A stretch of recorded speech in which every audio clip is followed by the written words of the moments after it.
사도신경으로 신앙 고백 드림으로 새벽 예배 시작합니다. 전능하사 천지를 만드신 하나님 아버지를 내가 믿사오며 그 외아들 우리 주 예수 그리스도를 믿사오니 이는 성령으로 잉태하사 동정녀 마리아에게 나시고 본도 빌라도에게 고난을 받으사 십자가에 못 박혀 죽으시고 장사한 지 사흘 만에 죽은 자 가운데서 다시 살아나시며 하늘에 오르사 전능하신 하나님 우편에 앉아 계시다가 저리로서 산자와 죽은 자를 심판하러 오시리라. 성령을 믿사오며 거룩한 공회와 성도가 서로 교통하는 것과 죄를 사하여 주시는 것과 몸이 다시 사는 것과 영원히 사는 것을 믿사옵나이다. 아멘. 이 아침에 우리에게 주시는 하나님의 말씀은 시편 79편 1절로 13절 말씀까지입니다. 시편 79편 1절에서 13절 말씀까지. 말씀 찾으셨으면 한 목소리로 같이 읽습니다. 하나님이여, 이방 나라들이 주의 기업의 땅에 들어와서 주의 성전을 더럽히고 예루살렘이 돌무더기가 되게 하였나이다. 그들이 주의 종들의 시체를 공중의 새에게 밥으로 주의 성도들의 육체를 땅의 짐승에게 주며 그들의 피를 예루살렘 사방에 물같이 흘렸으나 그들을 매장하는 자가 없었나이다. 우리는 우리 이웃에게 비방거리가 되며 우리를 애워싼 자에게 조소와 조롱거리가 되었나이다. 여호와여, 어느 때까지니이까? 영원히 노하시리이까? 주의 질투가 불붙듯 하시리이까? 주를 알지 아니하는 민족들과 주의 이름을 부르지 아니하는 나라들에게 주의 노를 쏟으소서. 그들이 야곱을 삼키고 그의 거처를 황폐하게 함이니이다. 우리 조상들의 죄악을 기억하지 마시고 주의 긍휼로 우리를 속히 영접하소서. 우리가 매우 가련하게 되었나이다.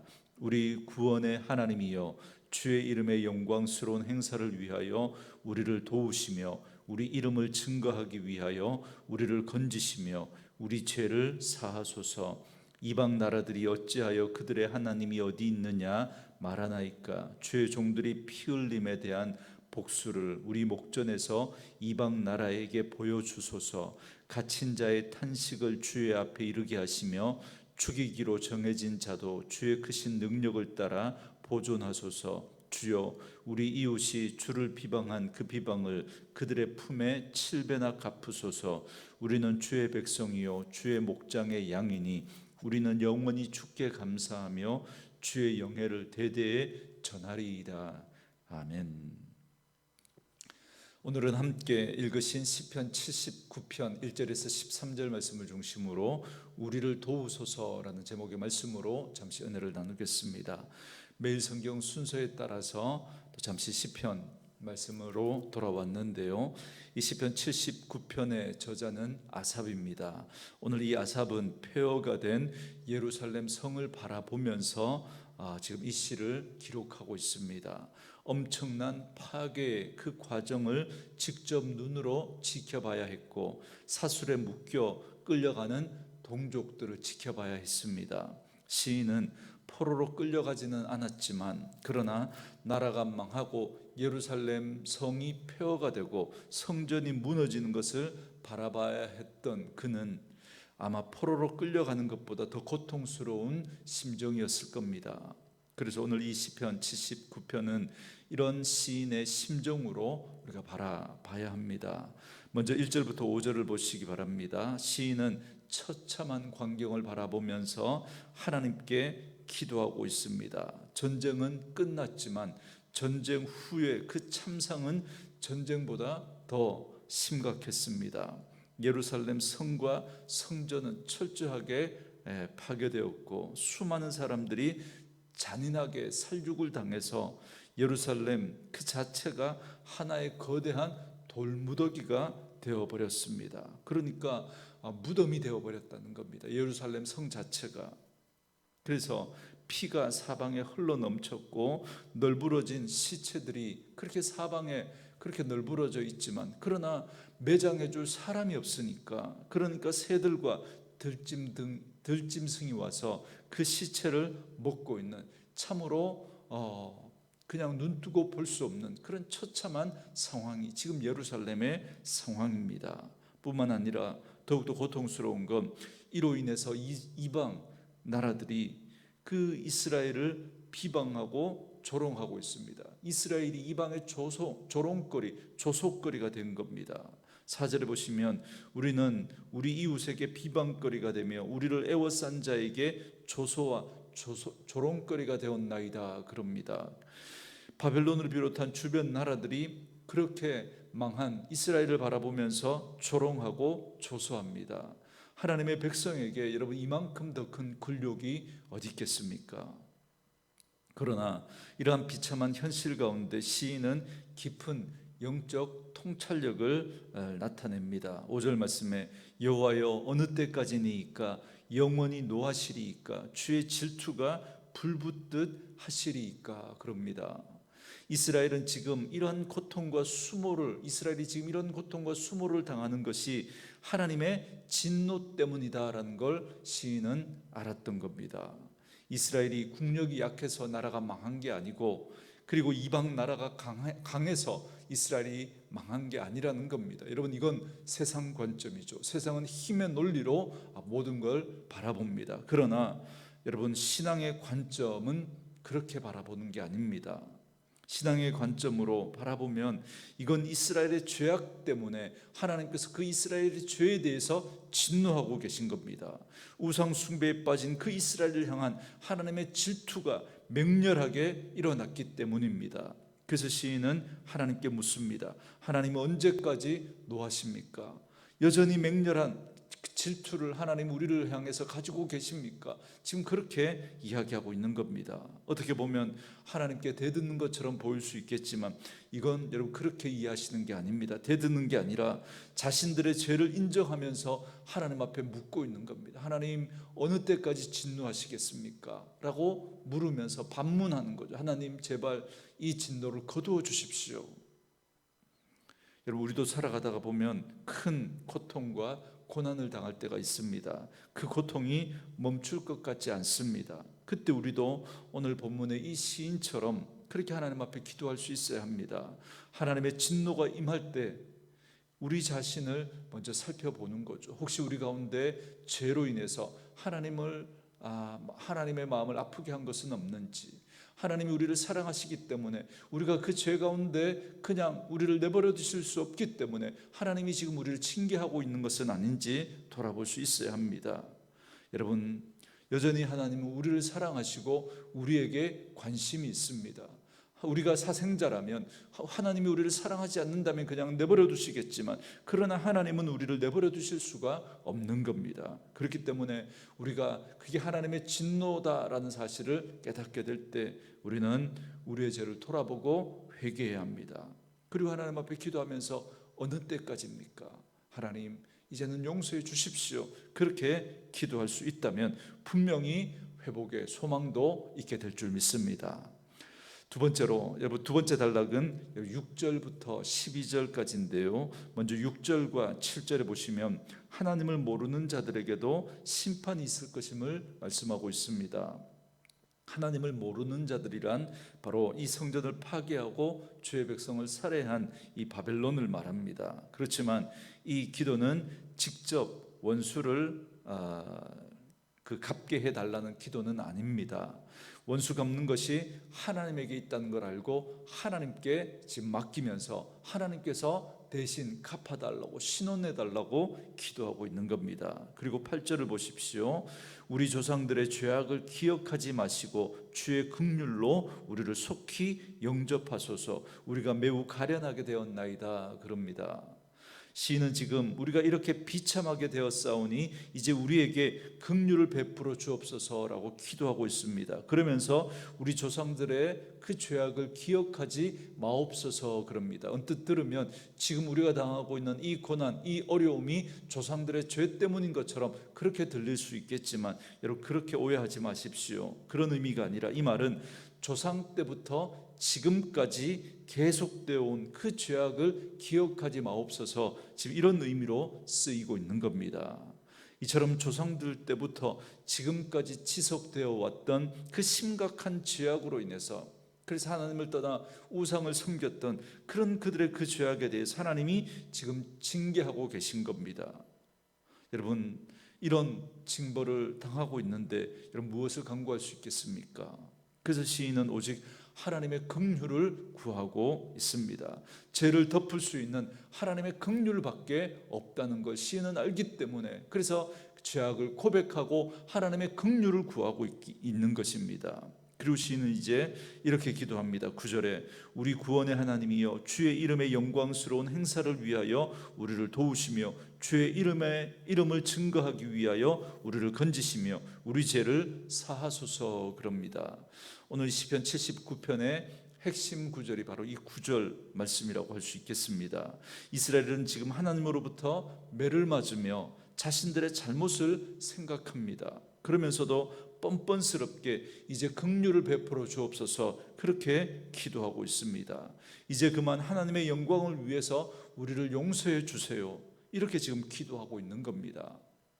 여러분, 제가 뻔뻔스럽다라고 하는 이 표현을 썼지만 사실 어쩌면 이게 저는 하나님 앞에서 우리가 가져야 할 태도와 자세 가운데 하나라고 생각합니다. 여러분, 우리는 의를 가지고 하나님 앞에 설 수 없는 존재들입니다. 하나님의 앞에서 우리의 의는 누더기와 같다 그렇게 말씀하지 않습니까? 우리가 아무리 의롭게 살아도 그것 가지고 우리 하나님 앞에 설 수 없는 자입니다. 여러분, 우리가 하나님 앞에 설 수 있는 것 하나님의 은혜와 하나님의 사랑 때문입니다. 하나님이 우리를 사랑하시고 하나님이 우리를 하나님의 자녀로 삼아 주셨기 때문에, 바로 그것 때문에, 그 관계 때문에 우리 하나님 앞에 나아갈 수 있는 거예요. 부모의 속을 뒤집어 놓았던 그 자식이 대문을 뻥 차고 들어와서 밥 달라고 하는 그 뻔뻔스러움, 그것이 여러분 우리가 하나님 앞에 가져야 할 태도와 자세 가운데 하나인 것입니다. 우리는 하나님 앞에 의로 설 수 없습니다. 우리 의로 설 수 없습니다.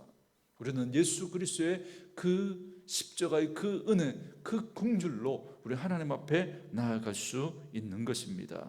그래서 우리가 하나님 앞에 나아갈 때 때로는 죄송함과 황송함으로 나아가야 하지만 때로는 뻔뻔함으로 나아가야 합니다. 그래서 히브리서 10장 19절 말씀에 보면 그러므로 형제들아 우리가 예수의 피를 힘입어 성소에 들어갈 담력을 얻었다 그럽니다.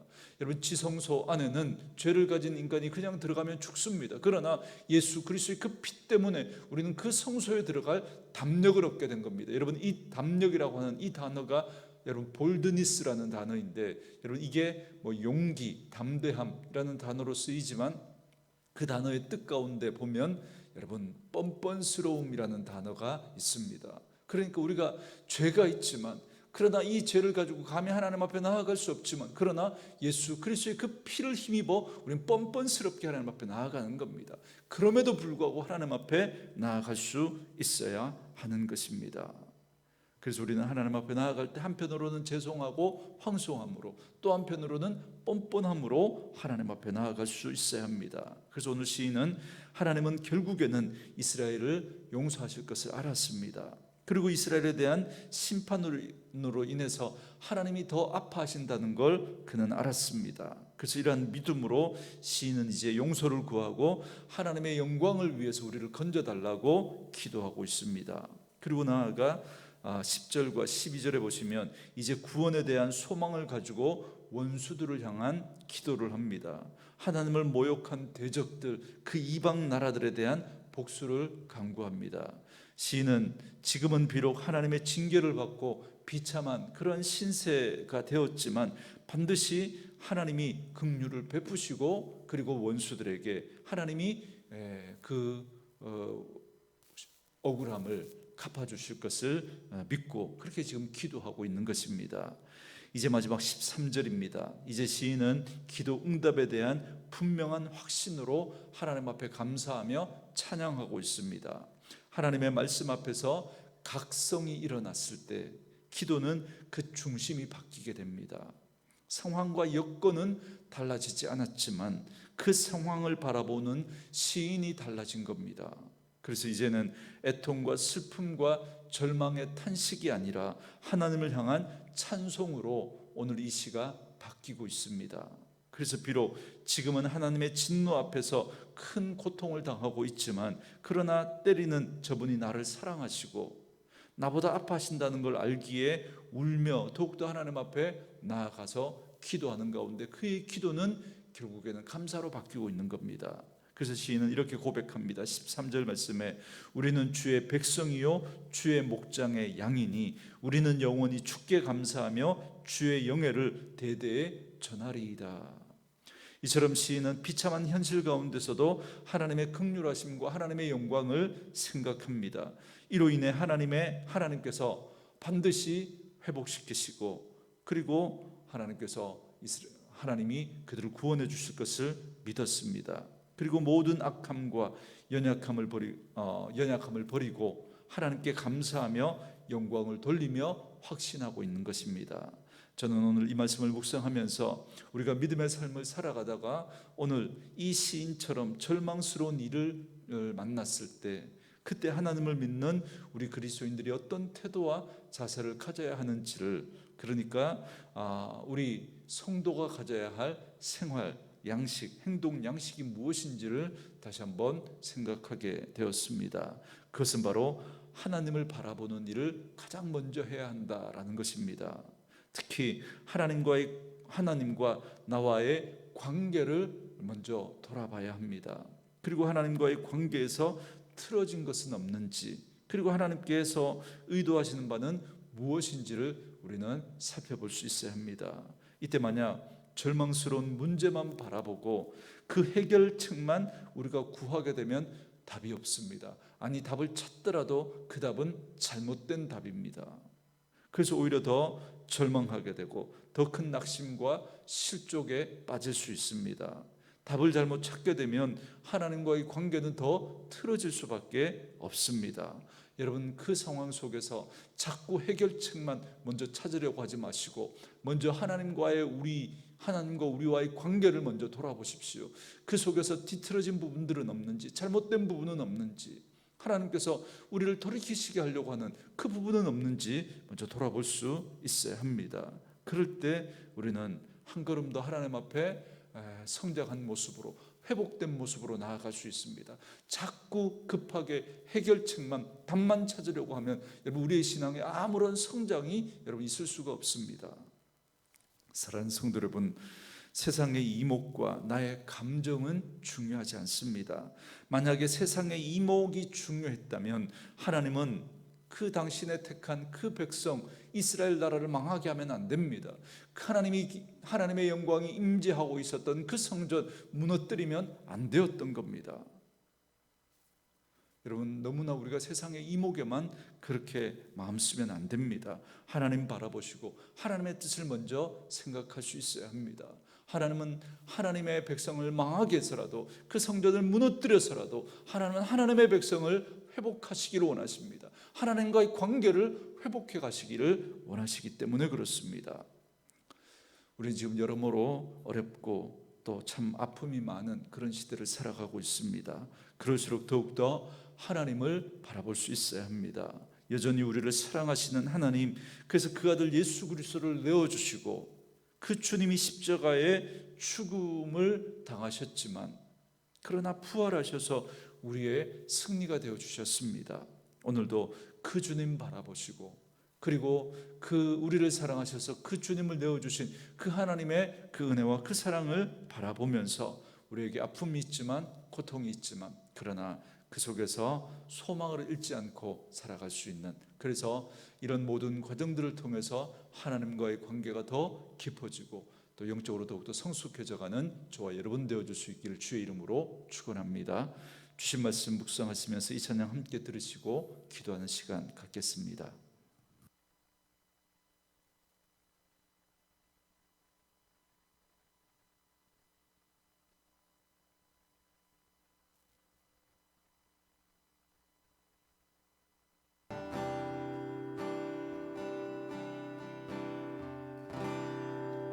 모든 상황 속에서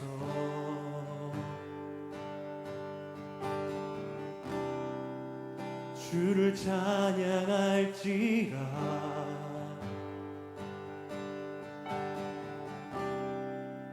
주는 너의 큰 상을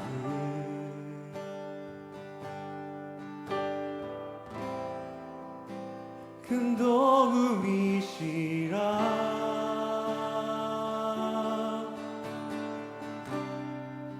주의 얼굴 구할 때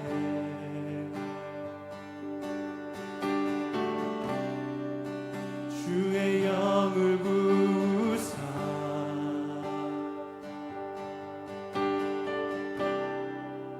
크신 사랑 안에서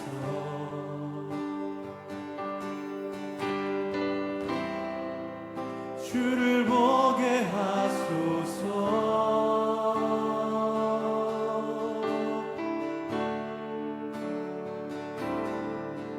내 영혼이 확정되고 확정되어 싸우니 믿음에 눈들어 주를 바라봅니다.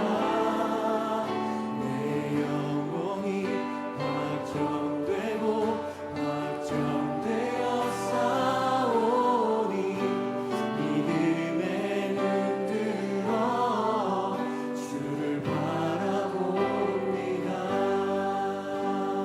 모든 상황 속에서 모든 상황 속에서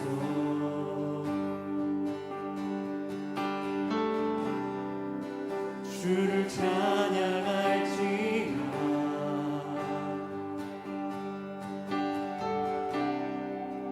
주는 너의 큰 상급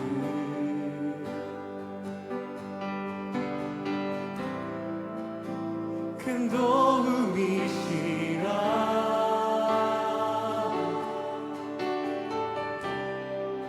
주의 얼굴 구할 때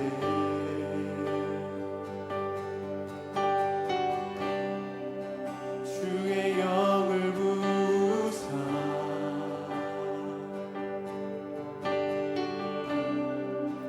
크신 사랑 안에서